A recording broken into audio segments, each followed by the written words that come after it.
All right. So, sometimes you stumble across something and you're like, wait, what? That's kind of how I felt reading this thing we're diving into today. Yeah, tell me more. What is it? Okay. So, picture this. Someone's trying to pitch a movie.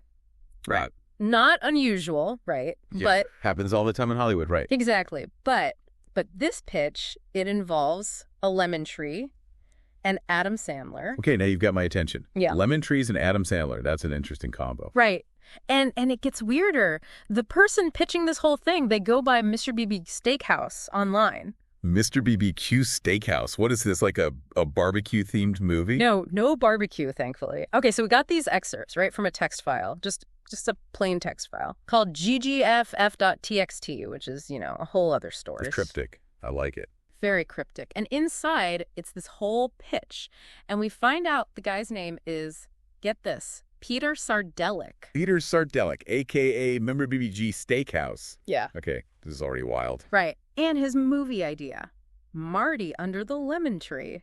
Catchy, huh? I mean, it's no Citizen Kane, but it's got a certain ring to it. Right. And he wants Adam Sandler for the lead, Marty, naturally. Makes sense. Adam Sandler, Lemon Tree, I can kind of see it. And it gets better. Steve Buscemi, he wants him too. As Bill, Marty's best friend. Buscemi. Oh, man, that could be gold. They're great together. Right.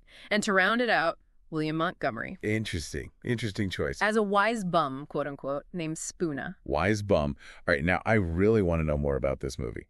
Right. So one thing that stood out to me, it's really clear Peter is like trying to recapture that early Adam Sandler magic, like back in the day. Yeah, the 90s Sandler, the Billy Madison, Happy Gilmore era. Good point. Exactly. And we've been seeing this whole nostalgia thing everywhere. It's huge. Everything old is new again. Exactly. So, could this be a good move for Sandler, you think? Tapping into that fan desire for him to do those kinds of movies again. Could be.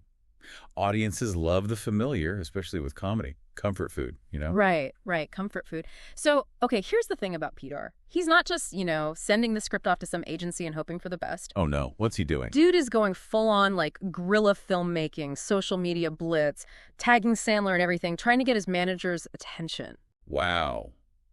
That's dedication. Right. Even got William Montgomery on board, wants him to do a cameo about the project. That's smart. That's using those connections, right? Exactly. And it's funny because this whole text file, this ggff.txt, it's basically a testament to this guy's commitment. He's got the passion. That much is obvious. That counts for something, Definitely.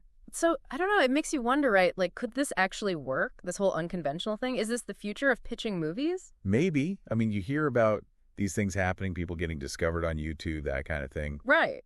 It's like bypassing those traditional Hollywood gatekeepers, Exactly. It's about going direct, finding your audience, making noise. Who knows? Maybe Mr. BQ Steakhouse cracks the code with Marty Under the Lemon Tree. Maybe. All right, so one thing, before we go too far down this rabbit hole, this wise bum character, Spoona, right? Oh, yeah. We can't forget about Spoona. Yeah. So he's like the sage of the story, dropping wisdom under the lemon tree. Yeah, I don't know. The text file doesn't give us much about him. Okay, but we gotta work with what we got. Exactly. And I was thinking, this archetype, the wise bum, it's been done, but it can be really good. Oh, for sure. It's classic for a reason. Think about it. You got Jeff Bridges and The Big Lebowski, or even Nick Nolte in Warrior. Totally different vibes. But both those characters, they got that wise bum energy. Right. So it's definitely doable. Totally. But big question here. What makes Spoona different? Every wise bum needs that something special. What's his... That's the million-dollar question, isn't it? Peter's got his work cut out for him there. He's got to really make that character pop. But hey, if he pulls it off... Who knows? Maybe we'll all be lining up to see Marty Under the Lemon Tree. You know what? I might actually watch that. Me too. Especially if there's a cameo from Mr. BQ Steakhouse himself. No, that's what I call a plot twist.